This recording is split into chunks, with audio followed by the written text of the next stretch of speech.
Buen día chicos. De nuevo con uno de los videos mini videos de refuerzo en la parte de matemáticas y de física. Este es de un temita que uno tiende a pasar por alto en la parte básica y es de movimiento semiparabólico. Entonces, movimiento semiparabólico cuando un cuerpo se mueve en dos dimensiones, pero partiendo de una velocidad inicial cero y de una altura determinada.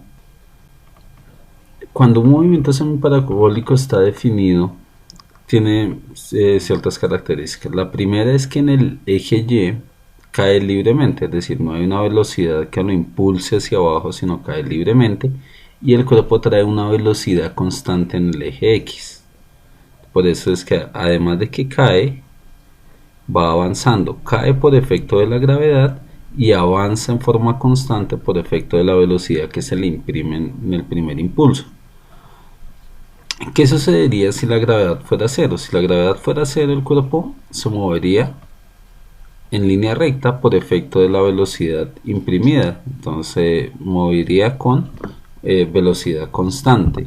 Si no hubiese velocidad inicial del cuerpo en el eje horizontal, es decir, en el eje X, el cuerpo caería libremente. Si la velocidad inicial fuera cero, si la gravedad fuera cero.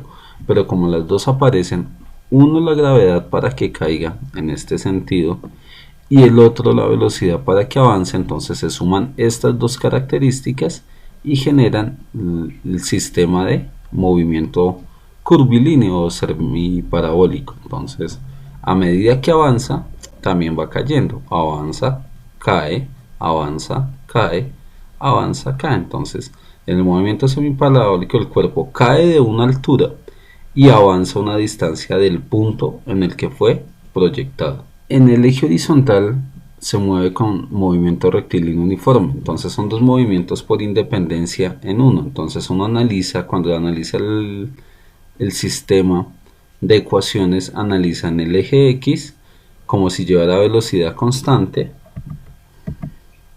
y en el eje Y como si fuera un movimiento en caída libre por efecto de la gravedad del sistema. Aquí vemos la diferenciación de las velocidades. El cuerpo tiene tres velocidades. La velocidad del cuerpo que trae, que es una velocidad en X, la velocidad en y una velocidad real de descripción del movimiento. Esa velocidad real no es determinable en los sistemas básicos.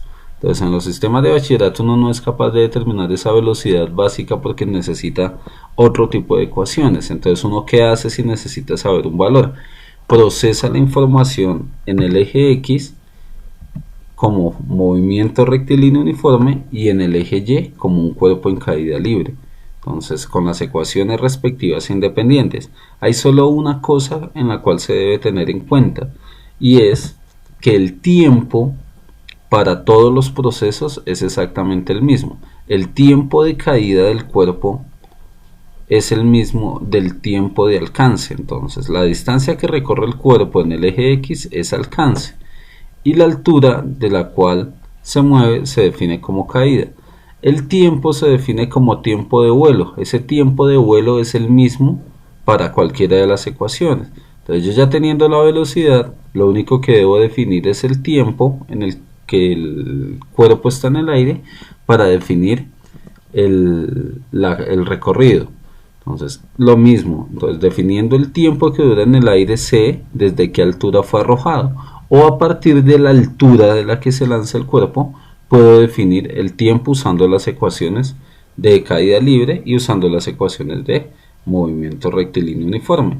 Entonces, no es que sea un solo movimiento con ecuaciones nuevas, sino son ecuaciones muy conocidas y características muy conocidas, pero hay que analizarlo en dos fases: en el eje Y por independencia y en el eje X por separado, para tomar en cuenta esa situación.